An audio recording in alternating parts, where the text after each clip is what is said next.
Hola, buena tarde, Priscila, Aarón, Carla, Lucila y Mari. Muy buena tarde, espero que se encuentren muy bien. Mari, por favor, apóyame, por favor, con su apellido, por favor, su primer apellido. Sí, es Cruz Román. Ok, muchas gracias, Cruz Román. Es que en nuestro grupo hay varias Maris Ah, y es importante identificar. Le agradezco mucho, Mari. sí, Eh, de nada. Bueno, jóvenes, muy buena tarde a todos ustedes. Bienvenidos a nuestra primera sesión de nuestra semana número 2, donde estamos abordando los temas de la ciencia y universo en nuestro módulo número 14, el universo natural. Jóvenes, Sonia, buena tarde. Les recuerdo mi nombre es Francisco Javier Camacho Flores. En esta sesión vamos a abordar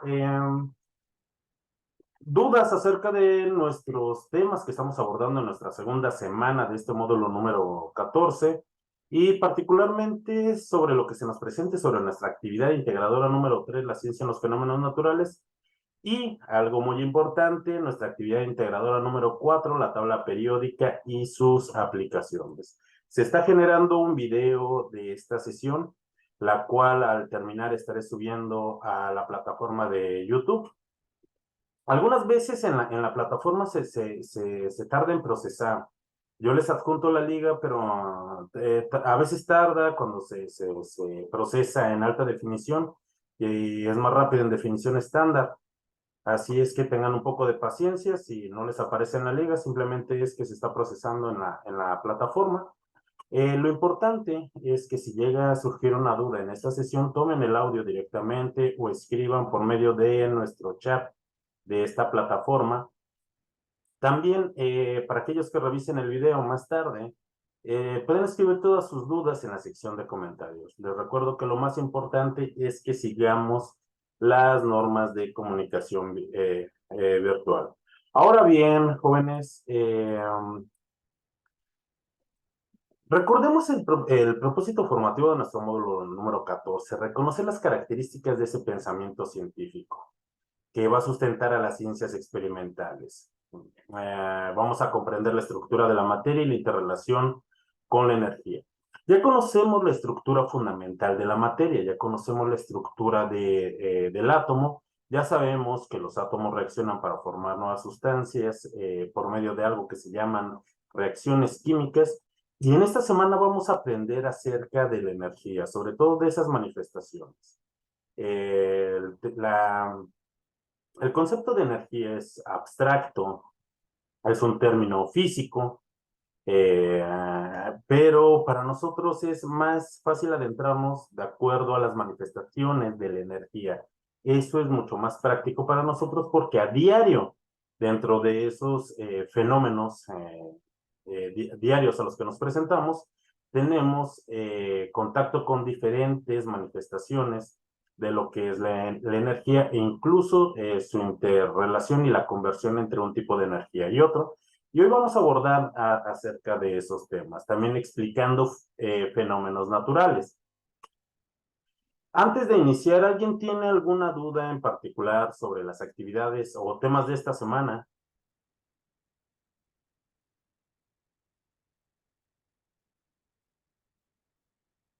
Bueno, si no existen dudas, espero que surjan a lo largo de esta sesión y con gusto trataré de responderle.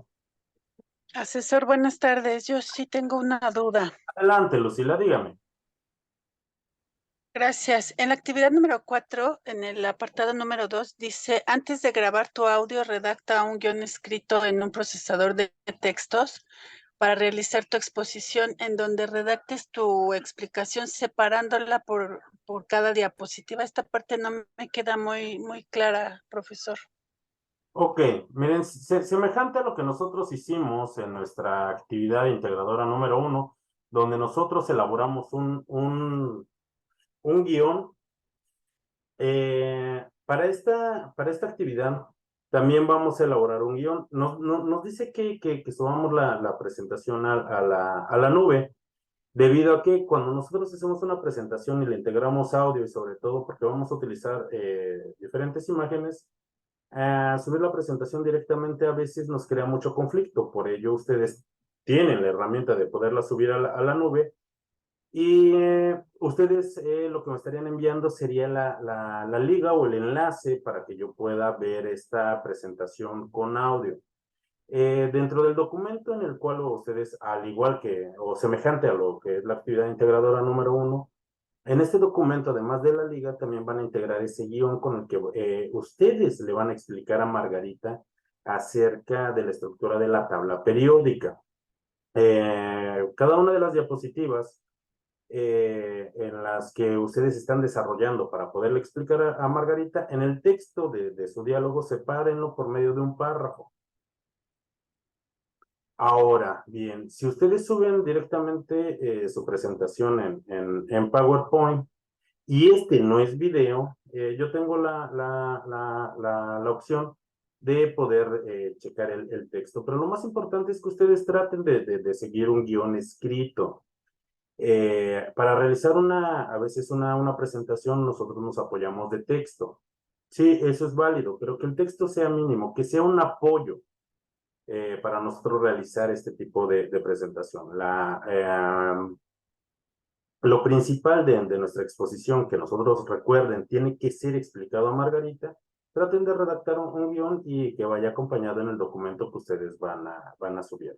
Ahora, si ustedes observan que su presentación pesa menos de 10 megas con las imágenes, incluyendo el audio, utilicen y agreguen unas diapositivas más donde ustedes pueden agregar y deben de agregar sus referencias bibliográficas que ustedes utilizan para poder desarrollar esta presentación, además de que también pueden utilizar las diapositivas para poder insertar el audio, siempre y cuando no sea video, sea una presentación y yo pueda tener acceso al texto de su guión. ¿Ok? Tenemos varias formas de cómo poderlo hacer. Para que no nos cause conflicto el poder subir, sobre todo por si se desarrolla mucho peso en nuestra presentación que nosotros hagamos. Ahora, tal vez cuando nosotros desarrollamos esta presentación, tal vez nos es más fácil hacer un video de una captura de pantalla mientras nosotros lo desarrollamos. Nosotros podemos subir ese video de la presentación al igual en la nube, pero ahí sí forzosamente tenemos que subir en Word junto con la liga el guión con el que nosotros realizamos nuestra exposición a Margarita. Ok, muchas gracias. Gracias a usted, Lucila. Bueno, vamos a regresar un poquito. Para nuestra actividad integradora número 3, ¿qué es importante? Nosotros necesitamos conocer el método científico, identificar los tipos y fuentes de energía, comprender las reacciones químicas y su clasificación. Nosotros ya sabemos ¿qué es una reacción química? La reacción química es el paso de reactivos hacia productos, donde estas sustancias llamadas reactivos, los átomos que conforman estos elementos o estas moléculas van a cambiar sus enlaces para formar enlaces nuevos. En este proceso van a crear sustancias nuevas llamadas productos. Pero existen también diferentes tipos de reacciones químicas, como existen reacciones de oxidación, de basificación, de eliminación, de descomposición, de doble sustitución, de sustitución simple, reacciones de neutralización. Existen diferentes tipos de reacciones de acuerdo a las especies químicas utilizadas como reactivos. Nosotros también vamos a realizar una búsqueda en Internet y esto debe de ser en fuentes confiables. ¿Por qué? Porque nosotros vamos a buscar 3 artículos que hablen acerca del tema de las erupciones volcánicas. Ustedes pueden buscar artículos científicos, pueden ir a algún portal de alguna universidad, pero también es importante, nosotros tenemos instituciones gubernamentales, instituciones federales, estatales y municipales, que cuentan con portales como el Servicio Meteorológico Nacional, el Servicio Sismológico Nacional. Si en sus entidades también cuentan con uno de estos institutos, tienen portales y pueden tener información realmente muy buena. Sobre todo porque a lo largo de los últimos meses, y para aquellos que vivan cerca de Puebla, parte del Estado de México, o en Morelos, el Popocatépetl o Don Goyo, como lo conozcan, ha tenido una importante actividad volcánica. Y es por ello que se han alimentado los portales de estas instituciones, y no solamente los portales de estas instituciones de gobierno. También, jóvenes, podemos buscar algunos artículos que pueden ser de algunos noticieros. Si buscamos de noticieros que sean de trascendencia a nivel nacional o a nivel internacional, como CNN. ¿Por qué? En los noticieros manejan información actual, relevante, y sobre todo podemos aprovechar la información que se está generando de la actividad que tiene los volcanes que pertenecen al círculo, al cinturón de fuego, y que nuestro país es altamente sismológico y también tiene actividad volcánica. Así es que tenemos muchas opciones de dónde podemos nosotros obtener información. Lucila, usted vive en Puebla, entonces ya sabe toda la actividad que ha tenido Don Goyo o el Popocatépetl en los últimos meses, en los últimos 3 o 4 meses ha tenido una muy importante actividad volcánica. Ahora, tenemos que buscar esos 3 artículos. Nosotros, una vez que tengamos esos artículos, vamos a identificar las principales características de las erupciones volcánicas, 5 causas de una erupción volcánica y 5 consecuencias de una erupción volcánica en el ambiente. Esas consecuencias pueden ser positivas o negativas. Este fenómeno es un fenómeno natural. No debemos de confundirlo con lo que es un desastre natural. Los desastres naturales son fenómenos naturales, pero que tienen afectaciones a los asentamientos humanos. ¿Por qué? Porque estos fenómenos se dan con naturalidad, ya sea de forma cíclica en nuestro planeta, pero cuando nos afectan se convierten en desastres naturales. Así es que es importante que nosotros podamos distinguir entre cada uno de estos conceptos para poder abordar mejor nuestra actividad. Además, vamos a responder a 2 preguntas. ¿Qué tipo de reacciones químicas se producen durante una erupción volcánica? Y también cómo se puede aprovechar la energía de los fenómenos naturales. Y finalmente vamos a redactar una conclusión de entre 120 y 150 palabras, en la cual vamos a explicar la importancia del método científico para el estudio de los fenómenos naturales. Ahora, ¿cómo está estructurado nuestra actividad? Está estructurada en forma de ensayo. ¿Por qué? Porque nosotros vamos a estructurarlo de la siguiente manera. Vamos a hacer una portada con nuestros datos de identificación, nuestro nombre, nuestro grupo, el nombre de nuestro asesor virtual, la fecha de entrega. Va a constar de una introducción. Esa introducción va a ser de entre 8 y 10 renglones, pero va a abordar lo que va a contener nuestro documento. En la parte del desarrollo, nosotros vamos a incluir lo que se nos marca en el punto 2 y 3, que es las características de una erupción volcánica, las 5 causas y 5 consecuencias de una erupción volcánica, además de darle respuestas a esas 2 preguntas. Y finalmente nosotros vamos a terminar con una conclusión, recuerden, de entre 120 y 150 palabras. Pero lo que nosotros vamos a hacer está estructurado para hacer un ensayo.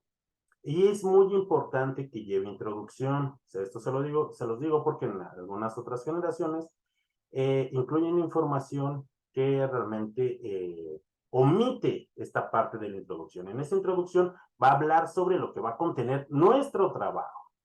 ¿Ok?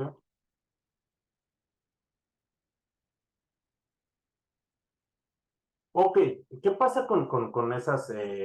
Algo muy importante. En la pregunta número 2, muchas gracias, Carla, nos habla sobre, no, en la pregunta 1, ¿qué tipo de reacciones químicas se producen en una erupción volcánica? Y lo importante es que nosotros debemos de clasificarla de acuerdo a su carácter energético, si es exotérmica o es endotérmica. Endotérmico significa que necesita calor para poderse llevar a cabo, y exotérmico nos indica que libera calor. En una erupción volcánica, necesita calor para que se lleve a cabo o libera mucho calor cuando ocurre. Yo creo que es lo segundo. Sí, a veces es complicado saber si son correctas las ecuaciones. Más allá de las ecuaciones, si ustedes encuentran los productos, sean sulfatos, cloratos, ácidos, gases como dióxido de carbono, monóxido de carbono, con ello es suficiente, pero es importante que nosotros describamos si ese producto o esa ecuación de las reacciones químicas llevadas a cabo es producto de una reacción exotérmica o endotérmica. Esa es la parte más importante. Cuando nosotros terminemos Sonia,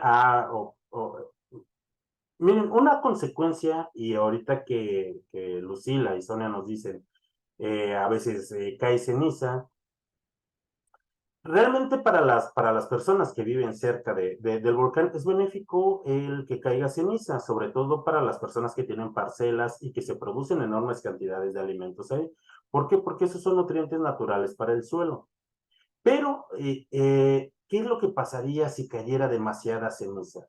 Demasiada ceniza vuelve tóxica. La tierra ya no produciría alimentos, pero cierta cantidad de ceniza es muy benéfica. Un exceso realmente que causaría daño. Así es que, de acuerdo a lo que nosotros investiguemos, podría ser un efecto positivo el que caiga ceniza, por supuesto que sí, pero si cae demasiada ceniza sería un efecto adverso.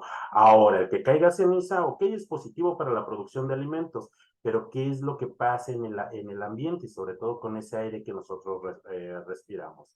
Y no solo con eso, con los gases que emanan, eso podría producir efectos también tóxicos o disminuir la calidad del aire.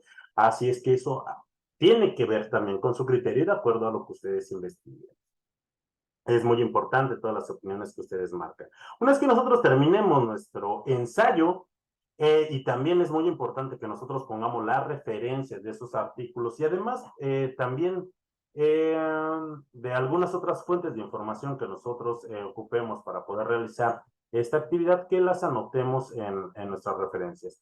Terminamos nuestro documento y lo vamos a guardar con la siguiente nomenclatura, y es muy importante que utilicemos la nomenclatura. Ya estamos en nuestro módulo número 14 y hay algunas actividades que no utilizan la nomenclatura correcta.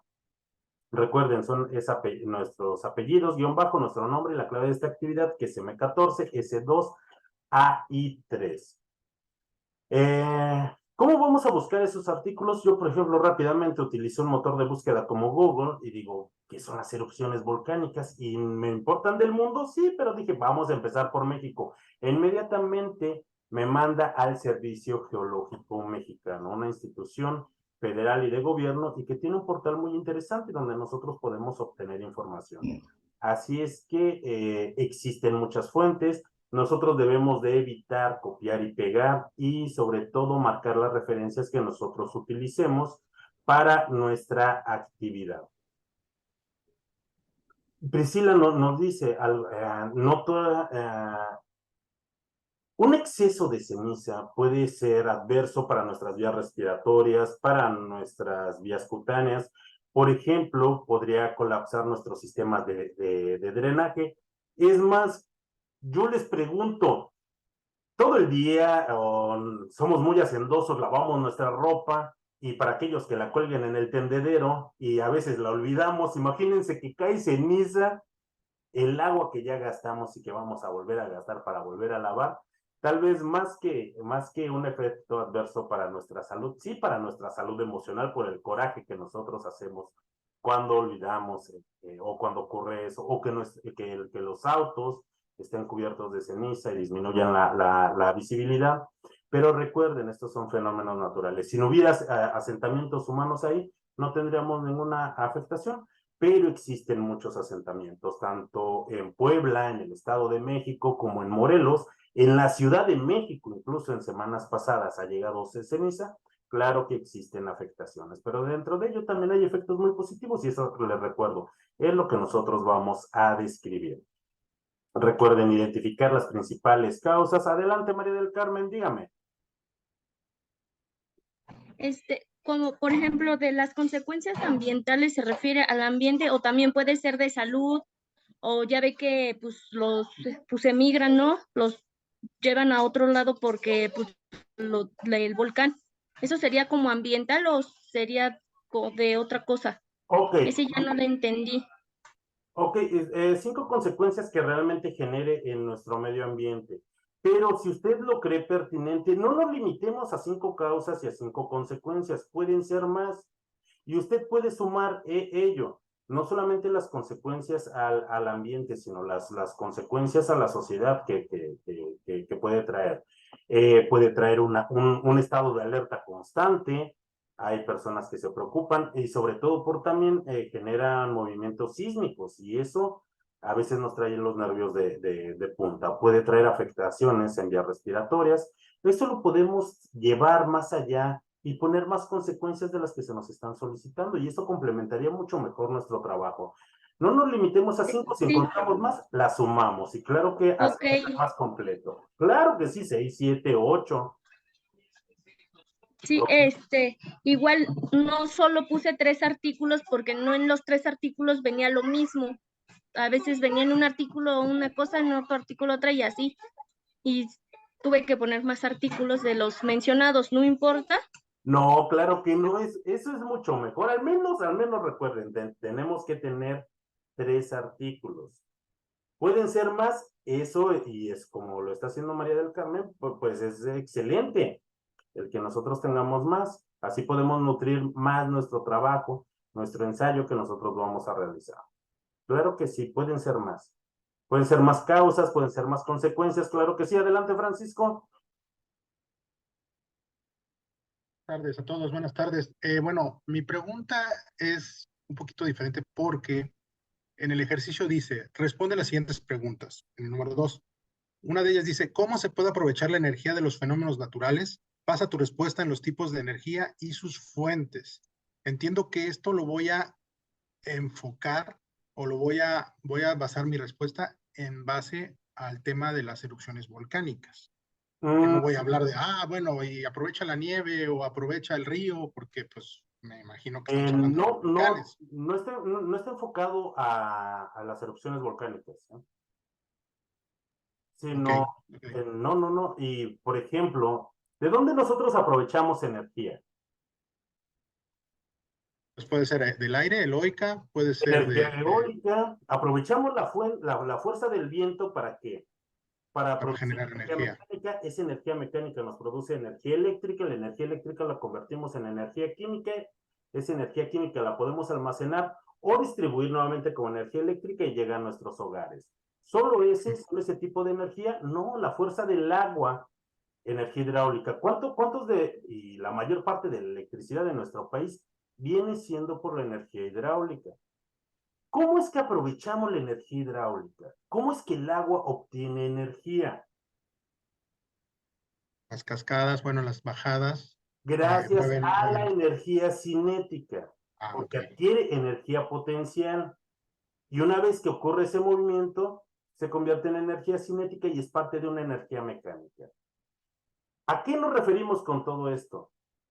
A que sí existen diferentes fenómenos naturales donde nosotros podemos utilizar energía, pero lo más importante es que nosotros nos damos cuenta que existe una interconversión o conversión entre un tipo de energía y otro. Esa es la parte que nosotros debemos de comprender.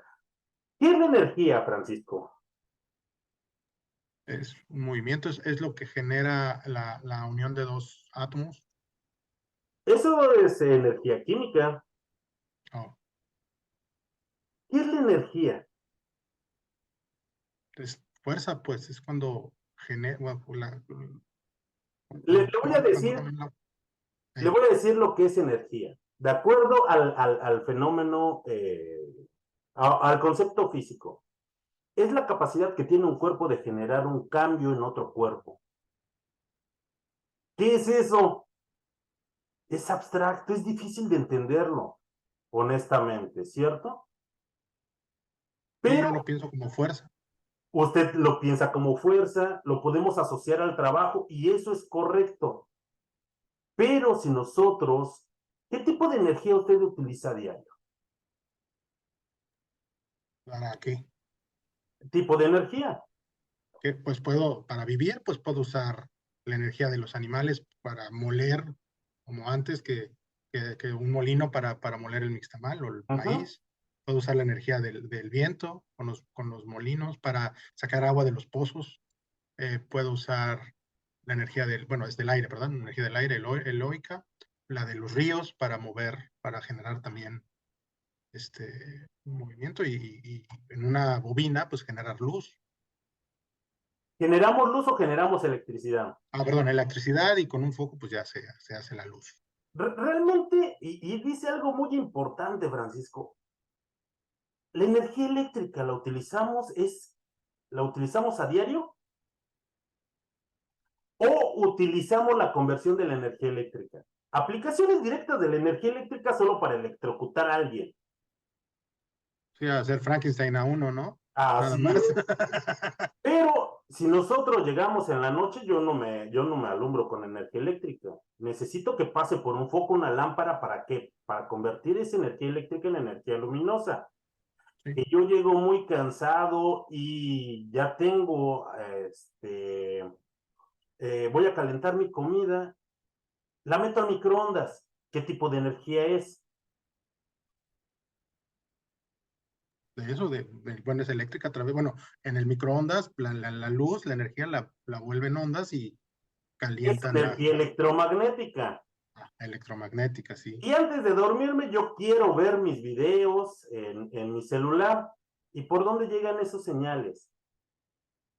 A través de ondas. A través de ondas. También ahí se transfiere la energía. Realmente utilizamos la electricidad. Se necesita la electricidad para mi módem, se necesita la electricidad para hacer funcionar el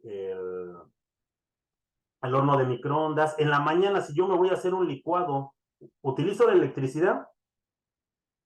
Pues no, pero necesitas electricidad para que el motor de la licuadora funcione. Mecánicamente es lo que licúa las aspas, pero para ello necesito una interconversión entre en energía eléctrica y magnética. Ese motor es un motor magnético y por medio de la electricidad genera energía mecánica. La energía mecánica es lo que me hace el licuado, es con lo que yo lavo mi ropa. Entonces vemos la interconversión. Ahorita usted me escucha, ¿cierto, Francisco? Sí, Es sí, claro. es un tipo de energía sonora que si no fuera por la electricidad que está alimentando Sí. su celular o su computadora, no podríamos convertir esa energía en energía sonora. Sí, ¿Cómo? para que el imán suene y pueda escuchar su voz. Así es, para que se escuchan esas repercusiones gracias a esa energía sonora. Y solamente lo utilizan para escucharme. Afortunadamente, nada más 1 hora por sesión, porque después nosotros ponemos música que nos guste para relajarnos, para bailar. Para eso, nosotros tenemos esa interconversión y claro que la energía eléctrica es increíblemente importante, pero la aplicación directa no la tenemos. Necesitamos convertirla en alguna de sus otros tipos de energía, para lo cual es útil para nosotros. Ahora, hablamos mucho de energía mecánica. Nosotros, ¿qué es lo que pasa si esta pluma la suelto? No se va a quedar flotando. Necesitamos esa energía gravitacional y aunque no sabemos todavía qué es la gravedad, existe y permite que estemos nosotros en la superficie de este planeta. Nosotros tenemos energía química y es lo que nos permite que nosotros tengamos un celular y que podamos transportarnos y realizar llamadas, convertir esa energía en ondas de recepción y de emisión en energía luminosa, en energía acústica. Para preparar nuestra comida, a menos de que tengan una estufa de inducción magnética, pero aquellos que tengan una estufa a gas, utilizamos lo que es la energía térmica. Gracias a esas reacciones químicas que nos permiten poder cocinar, ya sea difundir esa energía eléctrica por medio de convección, de conducción o de radiación. Ahora, también existen otros tipos de energía. Nosotros ya conocimos los átomos. Permítanme, estoy leyendo. Ok. Nosotros ya conocimos esos átomos. Los átomos y aprovechar esa energía de enlace nos ha llevado a conocer y a comprender dos fenómenos nucleares, lo que es la fisión nuclear y lo que es la fusión nuclear. La fisión nuclear, cuando nosotros rompemos esos núcleos atómicos, liberan cantidades enormes de energía. Nosotros aprovechamos el calor y lo hemos aprendido a utilizar ¿para qué? Para plantas nucleares. México cuenta con una planta nuclear en Laguna Verde que genera 0.7 o 0.8 gigawatts de energía eléctrica. Ahora, ¿cuál es ese proceso de fusión nuclear? Todavía nuestros científicos no han podido dominar este proceso, pero están muy cerca, pero es ese proceso que ha otorgado la vida en la superficie de nuestro planeta y ocurre en nuestro Sol ese proceso. Y además de nuestro Sol nos provee de energía solar.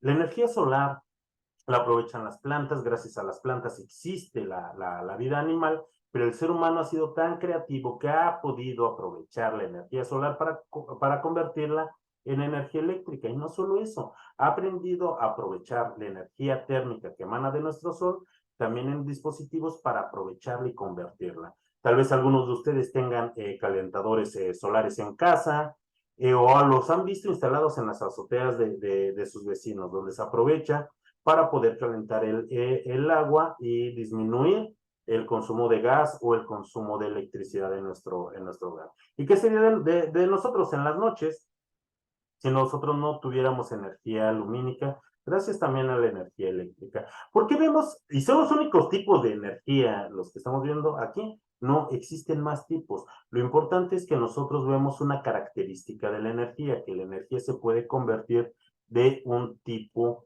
a otro tipo de energía.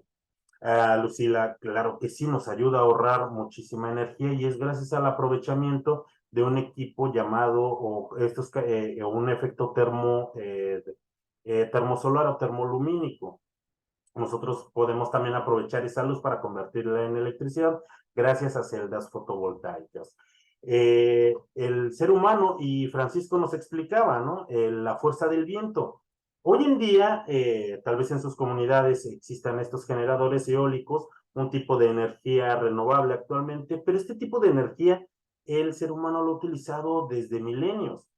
Ha ayudado al ser humano a desplazarse por los mares utilizando la fuerza del viento para desplazar los barcos de vela. Para poder moler los cereales se utilizaban animales o molinos de viento.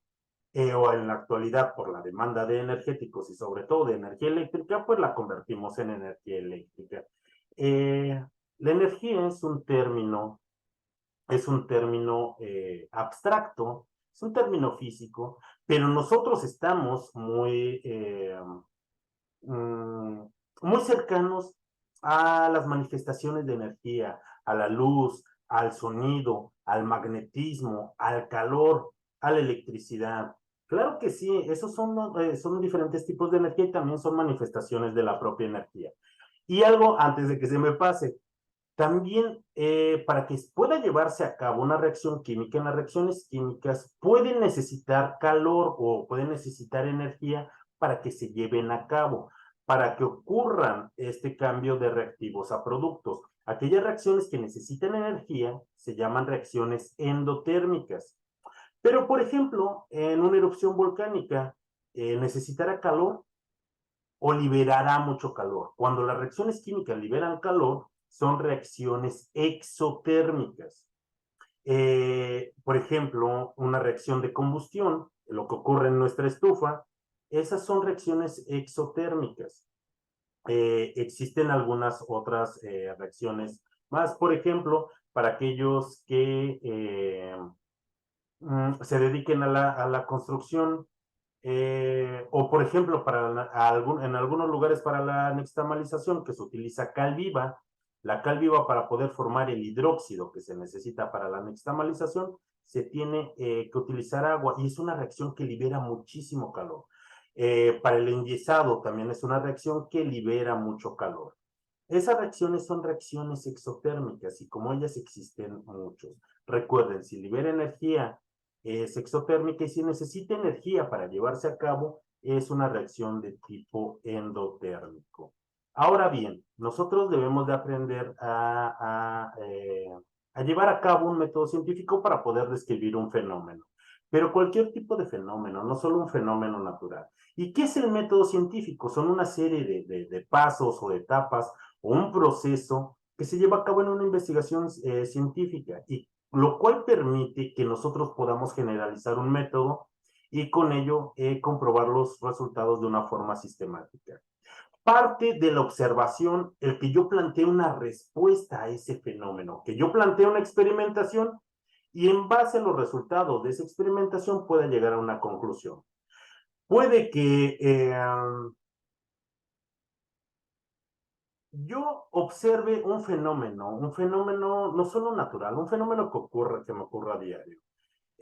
Yo a diario tomo el camión para poderme transportar de mi casa al trabajo, y entonces me pregunto, ¿cómo ocurre el desplazamiento de ese camión? Seguramente es por una reacción química que ocurre dentro del motor que tiene este camión, y necesita un combustible. Sí, efectivamente necesita diésel. Y cuando ocurre una reacción química, en ese proceso de combustión existe una expansión, para lo cual expanden los pistones que están conectados a cigüeñales, y esos cigüeñales están conectados a un diferencial o unas ruedas, y ocurre un desplazamiento.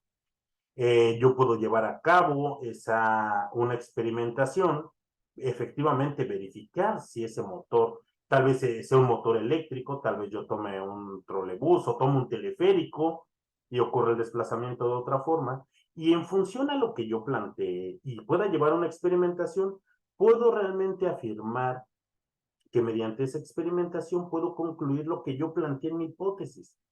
Y con ello, cualquier otra persona que se haga la misma pregunta y que lea mi investigación va a poder reproducirlo y obtener los mismos resultados. Pero ¿qué pasa si esa conclusión no va de acuerdo a mi hipótesis?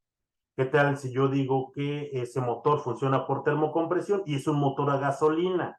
¿O es un motor eléctrico y funciona completamente diferente? La conclusión a la cual voy a llegar va a ser con datos negativos, que no va a cumplir con mi hipótesis. ¿Y todo el trabajo que yo hice entonces no sirvió para nada? Claro que sí sirve. ¿Por qué? Porque otro investigador va a leer mi investigación y va a decir, puedo mejorar esa investigación, puedo cambiar esos experimentos, o puedo diseñar una experimentación diferente, o incluso cambiar esa hipótesis para efectivamente describir ese fenómeno. Y a esa otra persona o ese otro científico, todo lo que nosotros hicimos le puede servir. ¿Para qué? Para llegar a resultados diferentes. Y así es como se genera algo muy importante que se llama conocimiento científico gracias al método científico. Esto tiene relación con nuestro propósito formativo. Nuestro propósito formativo hablaba sobre conocimiento científico, no sobre método científico, ni conocimiento científico, pero el método científico nos lleva a algo más, que es ese conocimiento científico, que tal vez nos lleve más adelante a otro tipo de concepto. Ahora recuerden, nosotros tenemos que buscar esa información, de escribir, identificar las características, las causas, las consecuencias, fundamentar las respuestas a esas dos preguntas y realizar una conclusión. Recuerden, este trabajo tiene que tener una portada. En la parte del desarrollo, nosotros vamos a incluir lo que se nos pide en el punto número 2 y número 3.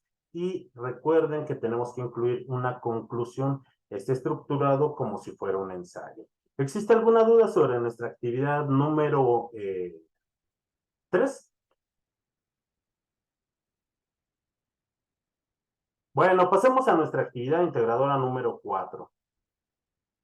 En nuestra actividad integradora número 4, adivinen que Margarita es una de nuestras compañeras de prepa en línea y no puede ver los recursos que se encuentran en nuestra semana número 2. Y entonces nos pide ayuda para que nosotros le expliquemos acerca de la tabla periódica. Nosotros vamos a realizar una presentación en PowerPoint en la cual nosotros vamos a incluir audio. Es importante que esté explicada con nuestra propia voz y que nosotros realicemos un guión semejante a lo que nosotros hicimos en nuestra actividad integradora número 1. En PowerPoint existe la opción de integrar audio. Yo sé que no todos tienen la misma aplicación en PowerPoint que nos permita integrar audio, así es que podemos hacer una actividad semejante a nuestra actividad 1, donde nosotros integramos o podemos hacer un video de una grabación de nuestra pantalla mientras le explicamos a Margarita cada uno de estos rubros. ¿Qué es lo que pasa, por ejemplo, si mi presentación pesa demasiado y no la puedo subir a la plataforma? Hago uso de la nube. ¿Qué es lo que pasa si yo no tengo una versión de PowerPoint y no me permite integrar audio? Hago un video sin mayor problema. Recuerden, no nos está pidiendo que hagamos un video, sino una presentación, pero yo puedo resolverlo de diferentes formas. Adelante, Aaron. Sí, buenas tardes, profesor. Adelante. Aquí no vamos a salir a cuadro, ¿verdad? Bueno, Lo escucho, Aaron. ¿En qué no está de acuerdo? no, mi pregunta nada más es, que en esta actividad no vamos a salir a cuadro, ¿verdad? No, aquí no. Nosotros solo vamos a integrar audio. Aquí, Perfecto. aquí para esta actividad nosotros no tenemos que salir a cuadro para esta exposición a Margarita. Nosotros solamente Ok, tenemos que explicarlo con nuestra propia voz. perfecto, ok. Ok, Aaron, gracias. Si pesa mucho mi presentación o yo decido hacer un video grabando mi pantalla y no puedo subirlo a la plataforma, yo lo subo a la nube. Subo un documento con mi guión y la liga o el enlace de dónde se encuentra, ya sea mi presentación en PowerPoint o mi video, y así resolvemos ese problema. Pero por favor recuerden, si hacemos uso de la nube, denme todos los permisos para que yo pueda revisar su presentación. Eso es muy importante. Ahora, nosotros, ¿qué es lo que le tenemos que explicar a Margarita? Para ello, primero nosotros nos vamos a presentar. Vamos a hacer una portada con nuestros datos de identificación. Después, adelante, Aaron.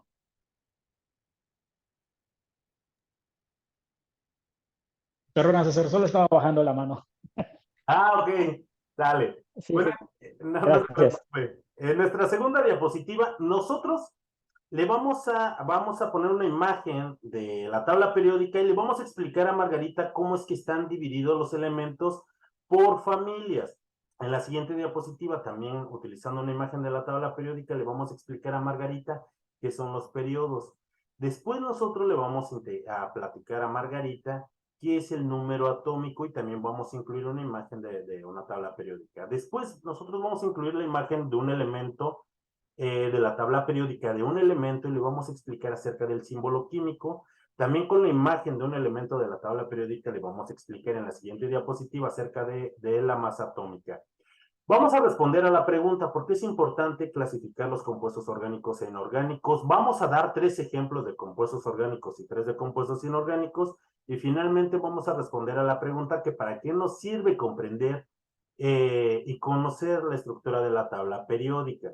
Terminamos nuestra presentación y lo vamos a guardar con la siguiente nomenclatura. Recuerden, ¿qué es lo que pasa si yo hago un video? Ok, subo un documento con mi guión y adhiero la liga y no hay mayor problema. En la plataforma les indica que su documento o el archivo no tiene que pesar más de 10 megas, algunas veces soporta 20, algunas veces 15. No se frustren. Tenemos esa parte de la nube donde yo puedo depositar mis archivos ahí, pero siempre y cuando coloquen la liga correcta con los permisos para que yo pueda evaluar. Y recuerden, en esta actividad tenemos que explicarle a Margarita. Y para ello, ¿qué es la tabla periódica? La tabla periódica es cómo se encuentran ordenados los elementos que se han descubierto hasta este momento. No solamente los elementos naturales, sino también muchos elementos sintéticos. Algunos de estos elementos que encontramos en la tabla periódica no existen en el universo. Nuestros científicos los han desarrollado aquí en la Tierra. Existen también algunos otros que realmente no se ha probado su nombre. Nombres oficiales tenemos hasta el elemento número 104, Y le vamos a explicar a Margarita acerca de por qué existe este orden. ¿Es el único ordenamiento que existe de la tabla periódica? No, pero tal vez es uno de los más útiles. Este diseño lo hizo Dmitry Mendeleev, un científico ruso, y hasta la actualidad es una de las formas más utilizadas, pero recuerden, tampoco no es la única forma, pero es muy útil. Le vamos a explicar a Margarita qué son los grupos o familias. Le vamos a decir, Margarita, existen 18 grupos o 18 familias en la tabla periódica y van a ser esas columnas verticales que se encuentran y las vamos a enumerar de izquierda a derecha, iniciando por el número 1 y terminando hasta el número 18 con la familia de los gases nobles.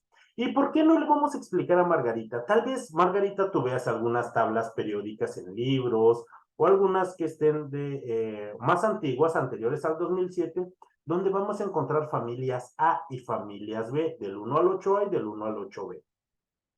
Antes se ordenaban de esta forma, pero la UPAC a partir de 2007 dijo, ya vamos a dejarnos de familias A y de familias B, vamos a enumerarlas del número 1 al 18. Y los elementos no se encuentran posicionados de esa forma al azar. Dentro de estos grupos o familias van a compartir características físicas, van a compartir características químicas, características electrónicas semejantes, por eso es que se llaman grupos o familias, y va a existir también un grupo representativo, por ejemplo, la familia de los chalcógenos, la familia del hidrógeno, la familia de los gases nobles, la familia del oxígeno, la familia del hierro, la familia del vanadio, de acuerdo a los elementos más representativos, los carbonoideos o la familia del carbono, y de esa forma también nosotros los podemos ubicar, pero claro, con un poco más de experiencia. También se encuentran ordenados de acuerdo a sus periodos. ¿Y qué son estos periodos? Van a ser esas filas horizontales y solamente existen 7. Y estos ¿recuerdan ese modelo atómico de Niels Bohr donde había niveles electrónicos a los cuales les puso letras y que existían 7? Bueno, de acuerdo a la cantidad de electrones también va a ocurrir estos periodos. Entonces eso nos revela algo muy importante, que los elementos de la tabla periódica también tienen una configuración electrónica de acuerdo a la cantidad de electrones que tienen y esto los podemos ordenar por medio de periodos. Esto es muy útil, sobre todo en química cuántica, conocer la disposición de los electrones que se encuentran girando alrededor del núcleo. No vamos a profundizar más, simplemente le vamos a decir a Margarita, son esas filas horizontales y también van a compartir características entre todos los elementos que estén en ese periodo. Le vamos a decir a Margarita, también los elementos se encuentran ordenados de acuerdo a su número atómico.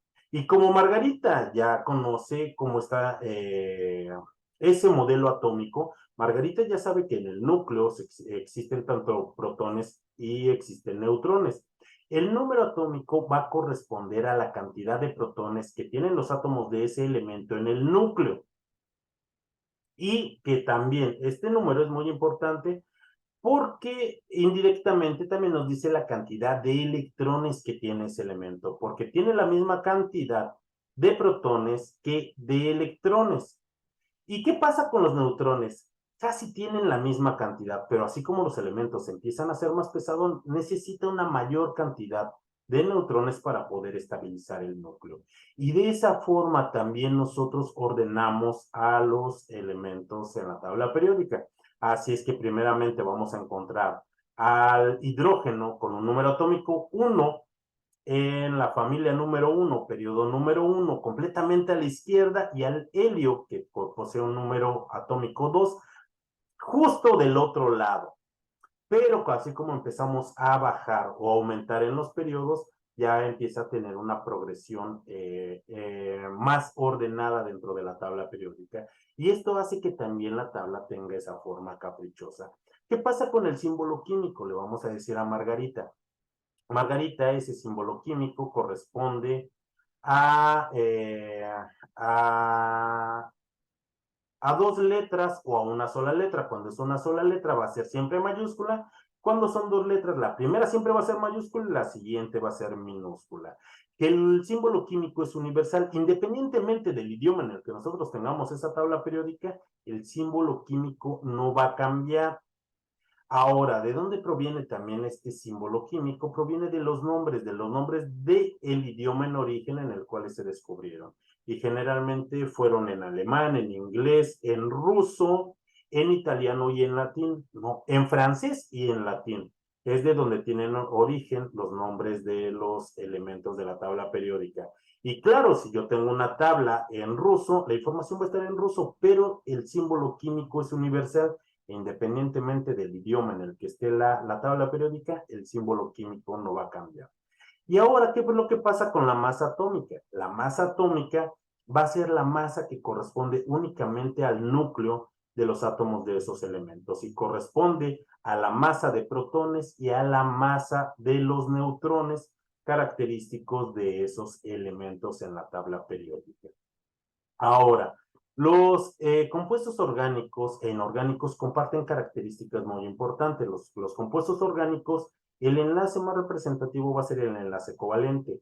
Generalmente los compuestos orgánicos se queman, presentan isomería, sus reacciones son lentas y rara vez cuantitativas, se disuelven en disolventes orgánicos y presentan concatenación. Algo también muy representativo es que se basa en los enlaces carbono-carbono dentro de sus estructuras. ¿Cuántos compuestos orgánicos existen actualmente sintetizados? Cerca de 130 millones. Y faltan todavía muchísimos más por sintetizarse.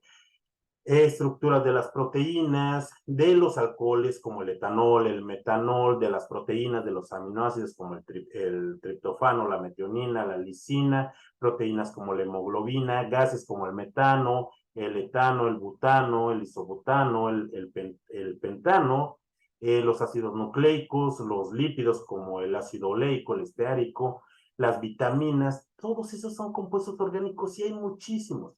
Los compuestos inorgánicos generalmente el enlace representativo es el enlace iónico, no presentan isomería, generalmente no se queman, son solubles en agua y reaccionan de forma muy rápida. ¿Cómo cuáles? Como los ácidos como el ácido muriático, el ácido sulfúrico, el ácido clorhídrico, el ácido nítrico, gases como el dióxido de carbono, el monóxido de carbono, sales como el cloruro de sodio o el bicarbonato de sodio, son compuestos inorgánicos. Existen alrededor de 30 millones, no, como 35 millones que se han identificado. ¿Cuántos faltan más por sintetizarse o identificarse? Tal vez algunos cientos de miles más, pero la química inorgánica en cantidad, aunque son muchísimos, es mucho más pequeña que la química orgánica. Recuerden que ustedes tienen que hacer esta presentación, pero dirigida a Margarita. Lo importante es que esté explicada aquí con nuestra propia voz. No es necesario salir a cuadro, pero es importante que también ustedes hagan un guión, que respondamos a esas preguntas y que también, ¿qué es lo que pasa también si yo necesito una diapositiva más para explicarle mejor a Margarita o por qué no para integrar mis referencias? Yo voy a utilizar las diapositivas que yo necesite, al menos las que se me están solicitando son las necesarias para evaluar, pero yo puedo utilizar un poco más sin mayor problema. ¿Alguna duda con nuestra actividad integradora número 4?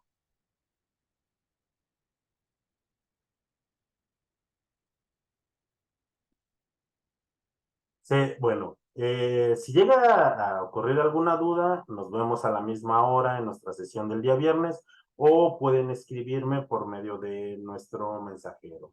Aquellos que ya enviaron sus actividades, bueno, quienes las enviaron en el transcurso de la mañana todavía no las reviso, pero estaré pronto a calificarlas. Cualquier duda que se llegue a presentar, no duden en escribirme, preferiblemente por mensajero. Lo pueden hacer también por correo electrónico, pero tarda un poquito más. Les deseo una excelente tarde y hasta luego. Aarón, Carla, Priscila, Francisco, Lucila, Sonia, Mari, María del Carmen, les deseo una bonita tarde. Areli, muy bonita tarde. Hasta luego. Gracias, asesor. Buena tarde. Hasta luego, Lucila. Tengan una muy bonita tarde.